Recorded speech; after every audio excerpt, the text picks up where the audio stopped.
Hi everyone, welcome to Table Talk, where honestly I'm just here to bash on Sam's game. Got him. Just kidding. I've never even played John Company, dude. I've never even played John Company. Just kidding. But we just want to go around and talk about everyone's talks and why. Nick, did you choose Burncycle? Yeah, I know. I'm like the only person on the planet that likes this game, by the way. And so, I know there's other people in this room. They're on this side of the room who didn't like it as much as I did. Yeah, that's right. Get wrecked. I know. I really like it. I like Burncycle. I understand it's like complicated, probably too much so, and it's like one of those games where there's so many edge cases where you're like, how does this situation work? You're like, I don't know. But here's the thing. Just decide. Yeah. If you're wrong, who cares? It doesn't matter. So my thing is like, just decide and move on. And so like, I don't know, I really like it, but I do particularly like it solo because then I can just cheat if I want to. And that's perfect. Yeah. So I really like Burncycle. I understand I have trash opinions. I'm a trash person. No, just kidding, man. Just kidding. Indeed. Man, that took a dark turn. I also like how low key is just like, well, it's a little complicated, so most people don't get it. Without the grilling around Nick Murphy don't understand. I know. Oh my god. But like, were you deciding between Burncycle and something else? Or was it just like, this is it, this is my favorite? It was.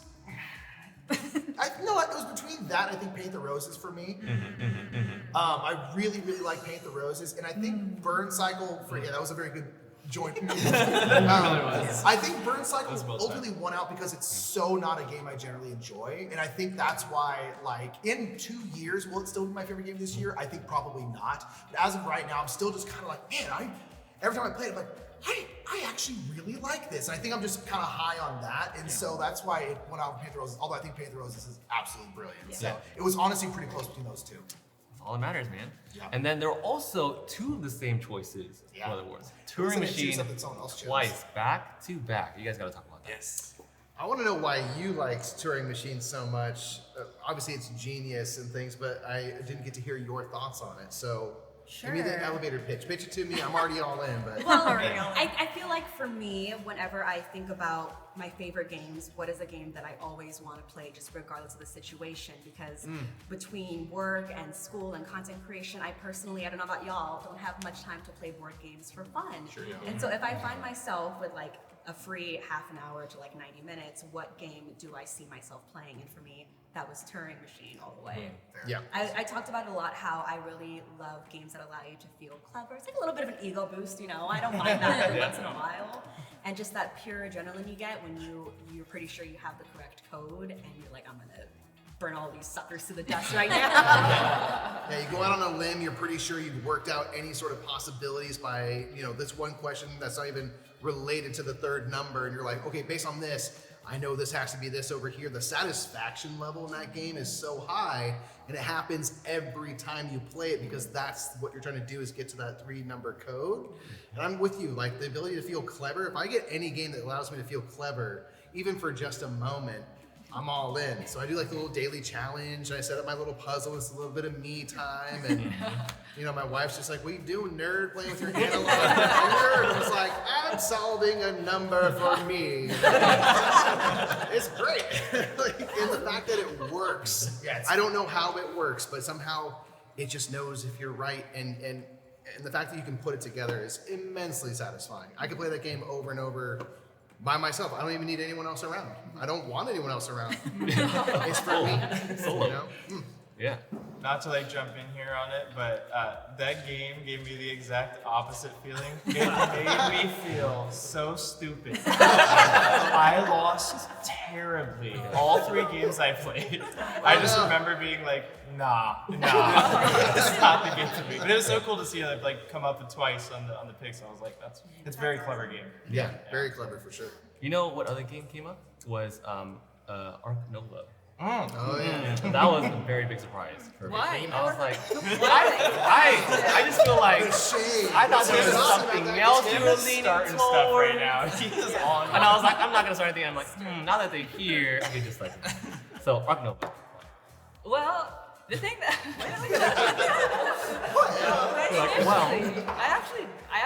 it was talked up so much to us for so long, and it was compared to Terraforming Mars, which is not a game that we like. So initially, I thought we're not gonna like this game, Yes. So the fact that it took us from a negative to like such a positive, I think, made it win. Yeah, for like months we were being told like, oh, you haven't played Ark Nova yet? Like, how could you, like, you guys are gonna love it. You guys love it. But it's like Terraforming Mars, and it's like, I'm gonna say it right now. I don't really like Terraforming Mars, so when I finally got to play it like 4 months after everybody had already played it, and I was like, holy smokes, this game is awesome. I really enjoy what I have to do here.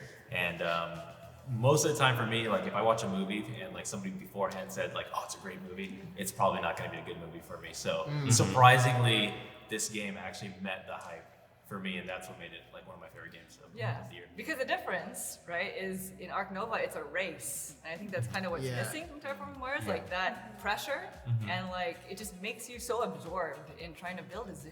Like it's just this theme. And the action selection mechanism is the combination of all of it is perfect. Tell me why I feel like I want to change my mind already just because you talked about it. I'm like, Wait, Tim, Come to how do you feel about the photos on the cards though? They're great. Oh, the stock photos? Yeah, so the stock photos? Also, am I the only person that thinks they're not similar to Terraforming Mars at all? Like, there's card play. That's literally the only difference. that's They're the only not difference. that similar. But they always get I'm like, compared. it's the exact same game except It's with the birds. turns. I'm like, it's not. They're not similar at all. I don't care what anybody says. Yeah, There could yeah. be birds on Mars, man. No, no. You haven't been there? There was another choice that I thought was pretty surprised by, and that was Merchants of the Dark Road. Jenna, come on. I was a little bit scared that people are going to judge me on this decision because I know that there's a lot of people that don't like this game. I know that a lot of people do like it. It's kind of in the middle. But I think for me, I just love the challenge of, like, I've heard a lot of people say that, like, there's too many things, and a lot of the times, like, when you're playing the game, you don't get to experience some of the things in the game. And, like, I like the challenge and, like, the replayability of being able to play a game, go for one thing, but then play another game and go for something completely different. Like, you can go heavy in, like, the companions. You could try to do, like, a lot of the deeds, pick up a lot of the heroes. You could even do, like, the upgraded weapons and stuff like that. I just love the challenge of, like, trying to do different things. Yeah. I will say aesthetically, like Merchants of the Dark Road is probably one of the most Lanterns. beautiful games. Yeah. I mean, Yeah. those freaking wagons are gorgeous with your little items inside there. You feel so cool, like putting your little items inside the back of your wagon. You're like, I'm going on my little dark journey. I know. Little dark journey. Yeah, my little dark journey to this town. It's a cool feeling. Like, it gives a Just, cozy like, the feeling vibe, too. The vibe of just, Yeah. it's just cozy and...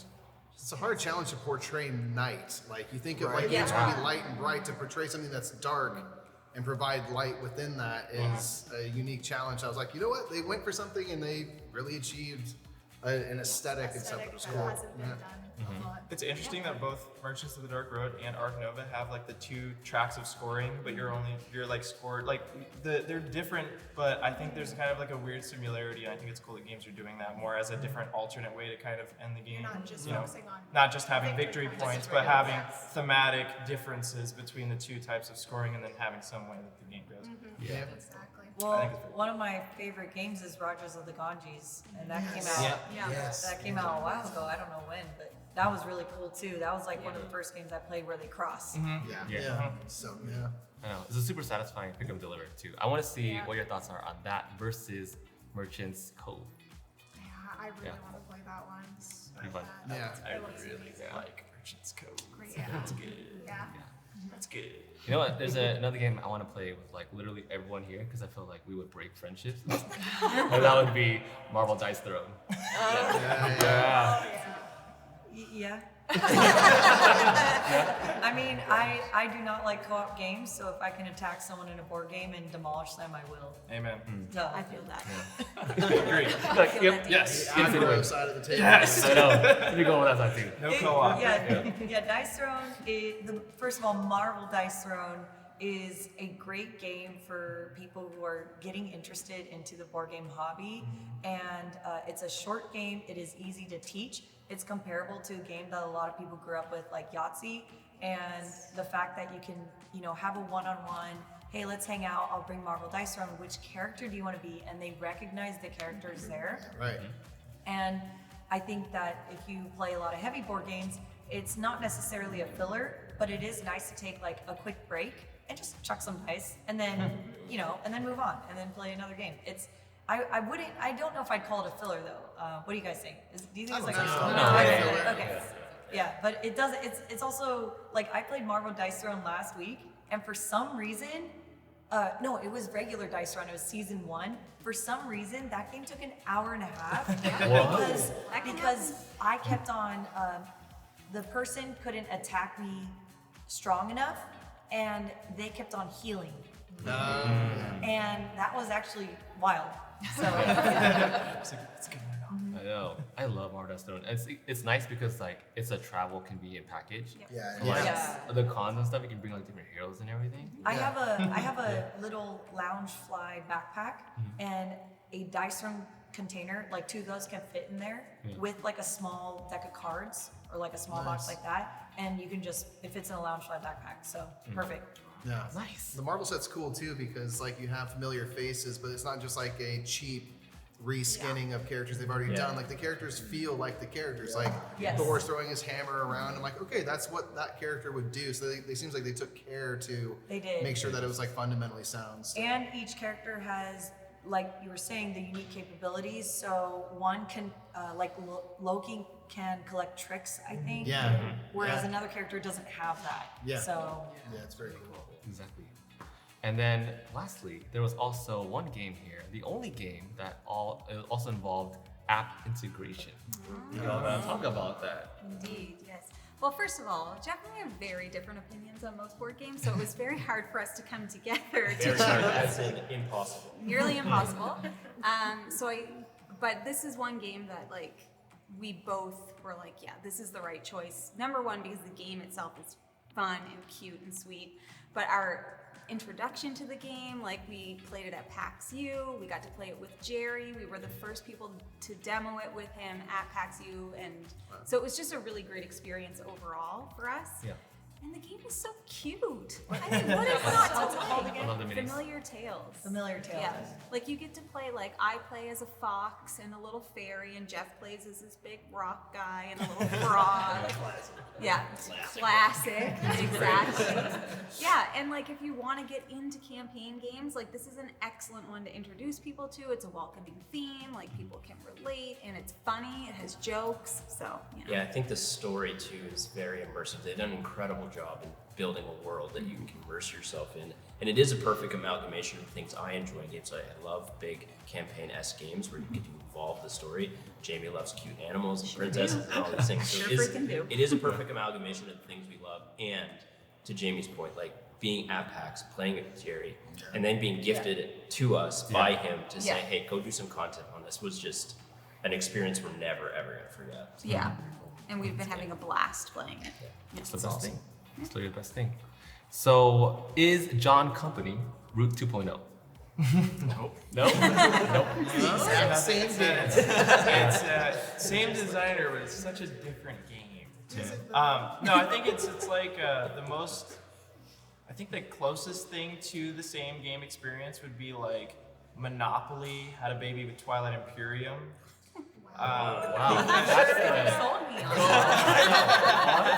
How did they even meet? Because it really is like an economic game at the end of the day, but it's also so heavy on the negotiation. It even has like the same thing like the promissory notes, like in Twilight Imperium. You have basically promise cards as each family, so you're trying to make deals. You know, if you don't have enough money to make sure that your family members retire, you're asking the table to be like, give me a couple coins so that I can have my family retire for victory points, and I'll give you the 2 coins back later, trust me. And then like this whole time, you're all trying to run that company and make sure that it doesn't blow up so that we can all score, you know?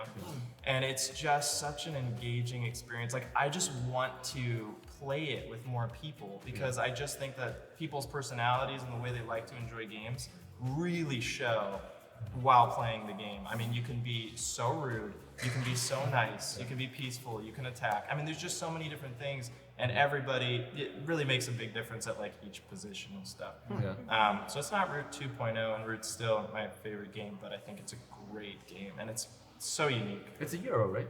It's a Euro, right? I wouldn't say it's a Euro either because there's a lot of dice rolling. People that are like super into like I want to be in control of this game, that is another reason why I love it so much, is that you're not in control of everything, and that's to really show, how dysfunctional this company really was. It was really, really sketchy and not run off on good systems. It could have failed at any moment, and they show that in the game. And also, there's no guarantee on retiring, and that's like the main way to gain victory points. So you could have somebody in service out of position for a lot longer, and another person might be retiring over and over just by a die roll. Yeah. And the whole game's just not fair. Like, that's the point of the game. It's very much it really is. It is a simulation, but it's also so much freaking fun, and you can feel clever too. It's not like complete, like, oh, this game's just random. I mean, the negotiation is where the strategy really comes into play. So yeah, for sure. Everyone needs to play it. You got it. I'll teach you right now. I know, right now. Sounds like so no fun. I hate math. There's not a lot of math, Jamie. Don't You worry. said economics. I know say what that means. economic, but it's not math driven. Yeah. Ambition. I have It's very ambitious. Yes. I could do that. Yeah. There you go. Yeah. There's also a game where a lot of people chose this one game and decided to choose something else. Yeah. That game was Wonderland 4, right? Yes. You guys have to tell me about why you like Wonderland 4. Well, really quickly, I'm just gonna say it was never my pick, but it was like second, tied with Crescent Moon probably, because obviously Kate, who is not in here, but hi. She Wonderland's War is like really, really high for her, and it's also really high for me, and so that one was like, right there. It's a great game. I really like asymmetry in games. Any game that makes me feel like cool for being different. I mean, that's one of the reasons, and the artwork's really good. And I like Alice in Wonderland. We need more Alice in Wonderland games. Paint the roses. Here you go. We're coming out with more, I liked it because I've started painting miniatures, and I've been painting the Cheshire Cat and now the Red Queen's Castle Pawns, and also the Cheshire Cat wooden pieces as well. And so I have a connection with that, streaming every week, painting miniatures from this board game. And I also got to play the expansion with James, and that was super cool. So I have I have associations with it also. And then the last thing is Alice in Wonderland, like you were saying, I love how crazy and just kind of twisted everything is, because I feel like I am also a piece of myself is also like that. We just go through so much, and a part of us are crazy, And I love Alice in Wonderland because of that. And so now there's a board game that looks beautiful, and Cheshire Cat is on the cover, and it's I feel for it. I'm like, okay, yeah. Yes.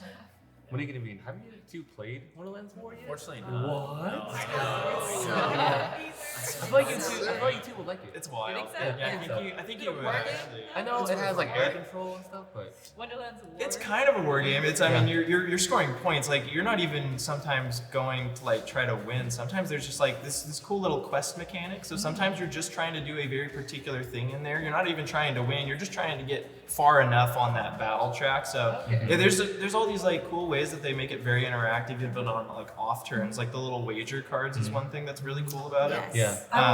they would be really so great. great concept. Maybe not think of it as a war. I do not like area control games, but maybe not think of it as a war, but more of this is a section of the board where I need to get my pawn, because I have a card here that says that I get some victory points if I have my pawn here with someone else here and someone else here. So it's a location, which just happens to be a part of the whole world. And so it's very thematic in that way. And then each section is beautiful, and each character has its own unique thing, and it has a side A, B, C, and D. And those chips in your bag could do one thing on side A, and next time you play, you're I'm gonna use card C instead. Now those chips do something completely different. Yeah, right. Yeah, it is. It's like Quacksilver in that way, where the chips themselves are the same, but there's multiple powers for them, so there's a lot of variety. It's really fun. It's really good. It's like a war game where there's battles, but it doesn't take itself seriously, because you're pulling chits out of a bag, and those might go well, they might not, which is just kind of wacky and stuff, which I think also the theme serves it well, that there's just crazy stuff going on, and you're drawing these madness chips, and you're losing your mind because everyone's going crazy, and it just doesn't get too into itself, I guess, in a good way. Yeah, because like the back building, it is random, but you get to curate it throughout like 3 rounds. So Which it's is why I a think calculated you risk, can right? it. Like, Yeah. it would destroy me. And then you can use the chips to build up your own personal player board to become more powerful. So they function in different ways. Very nice. When you're involved in every battle, because you bet on what people are doing. You're like, I'm not involved in this, but I'm betting on You you. you have a wager, and if you win the wager, you get a reward. Yeah, so it minimizes downtime. It's like I'm involved in everything. You You're always like care what's going on. invested. Yeah. And technically, it could be a long game. There is only 3 rounds, though. That's true. Yeah. But Blood Rage is But it's also also- only 3 rounds. It's also one of those games where it's like, in the end, you're pulling stuff out of a bag. Yeah. You don't have any control, so like, don't spend a billion years trying to think. Just go. No, just Like, it's go. one of those games where it's like, Yeah. just go. How have come this fun. entire time you're like, just take your, just go. Just go. Just go. How you do? You have no control of the situation. Just go. And Yeah. so, but you get to have tea parties 3 times, and Yeah. that's great. That is great. We actually have the artwork up in our house. Yeah. Is Put that- it up in our dining room. It is Yeah. really nice though. Yeah, the artwork in the game amazing. is absolutely Yeah, gorgeous. miniature play is so good. For sure. Rain and Phil, have you two played it? We demoed a few rounds with James Nice. because he lives near us. Really good guy, really good person. Yeah. And so you know you love to support your friends when they can, especially when they come out with just really amazing games. Yeah. And so that always feels good, you know. But yeah, he like demoed. He went through a few rounds with us, and immediately right away I was like, oh, this is a cool game. Yeah. Because I really love bag building. I feel like a common complaint is it's too random. But like you said, it's curated. You're gonna build your bag a certain way. To try to give yourself the best chance at like synergizing everything together, and so it's part of the game, and it's really fun. Doesn't take itself too seriously, so Yeah. I think it's kind of funny because we actually just played another like battle game in Jonathan's Edge with Jenna, and I thought she was gonna be super passive. Let me tell you now, she is so hyper aggressive. I see And I'm like, I thought I was hyper aggressive. Yeah, right at turn 1, it was like, yeah, I'm going right for your jugular. I know. That's why I think like with Wonderland's Award, it being like with the whole wager mechanic, and like you're fighting every other round. I feel like you like the game a lot. Yeah, it's fun. Yeah. But anyways, that is a wrap on Table Talk. Thank you all so much for joining us. Thank you all so much for joining this Table Talk. I loved hearing everyone's thoughts. It's super cool. And yeah, it's fun to hang out. Woo!